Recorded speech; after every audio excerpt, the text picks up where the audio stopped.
राजस्थान के मुख्यमंत्री सभी को राहत देने की बात कर रहे हैं कि आप हमसे मांगते मांगते थक जाओगे, हम देते देते नहीं थकेंगे। हम शिक्षक वर्ग उनसे आग्रह कर रहा है कि आप केवल आश्वासन देते हो कि नीति बनेगी। नीति की जरूरत क्या है? जब आप सब वर्ग के लिए तबादले कर रहे हो तो तृतीय श्रेणी शिक्षकों के लिए किसी नीति की जरूरत नहीं है। भगवान श्री राम ने सीता को ढूंढते हुए लंका का दहन कर दिया, वैसे ये शिक्षक वर्ग इस सरकार का भी दहन कर सकती है। शिक्षक के मंदिर सुने पड़े हैं क्योंकि शिक्षा का बढ़ावा देने वाले, छात्रों को मार्गदर्शन देने वाले शिक्षक सड़कों पर उतर रहे हैं। जयपुर के शहीद स्मारक पर यहाँ पर धरना दिया जा रहा है।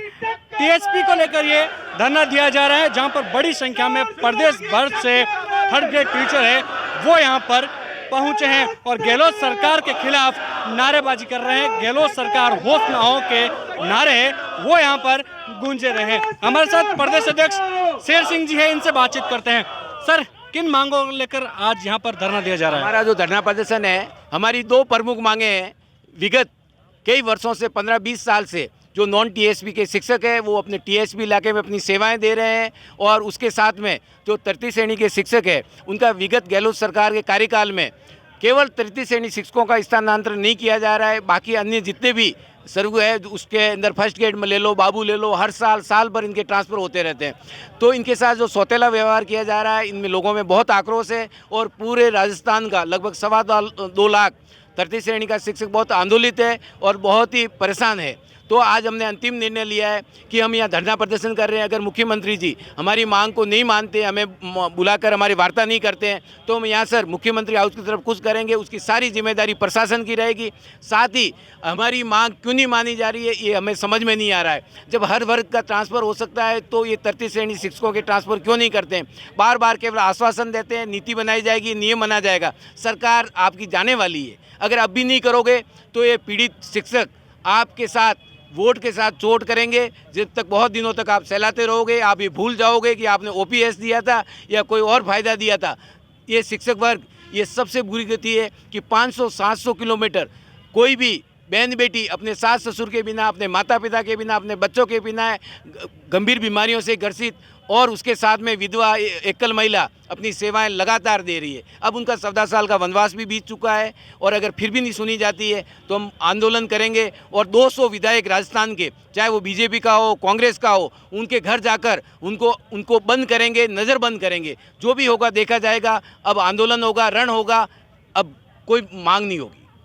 इससे पहले अधिकारियों से इसको लेकर बातचीत हुई क्योंकि मुख्यमंत्री और मंत्री कई बार कहते हैं कि एक तरह से कमेटी बनाकर इसका सॉल्यूशन निकाला जाएगा, लेकिन अभी तक को नज़र नहीं आ रहा है और 6 महीने बचे हैं सरकार के। तो राजस्थान के मुख्यमंत्री सभी को राहत देने की बात कर रहे हैं कि आप हमसे मांगते मांगते थक जाओगे, हम देते देते नहीं थकेंगे। हम शिक्षक वर्ग उनसे आग्रह कर रहा है कि आप केवल आश्वासन देते हो कि नीति बनेगी। नीति की जरूरत क्या है?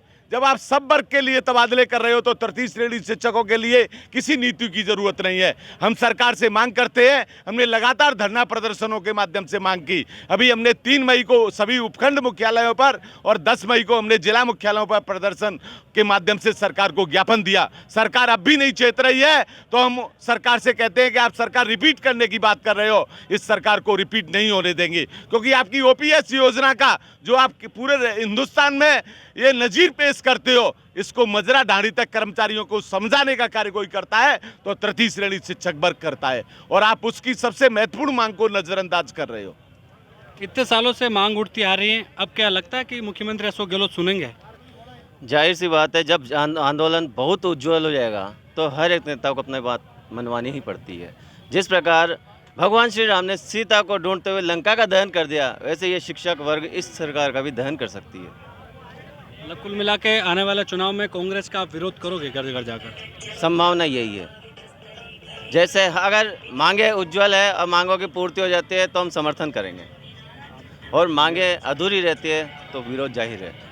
बिल्कुल, स्थानांतरण को लेकर इनकी मेन मांग है और इसी को लेकर इनका आह्वान है कि यदि मांग नहीं मानी गई तो आने वाले चुनाव में कांग्रेस को मुंह की खानी पड़ेगी और घर घर जाकर ये कांग्रेस का विरोध करेंगे। कैमरा सहयोगी मनोज के साथ विशाल शर्मा, जयपुर।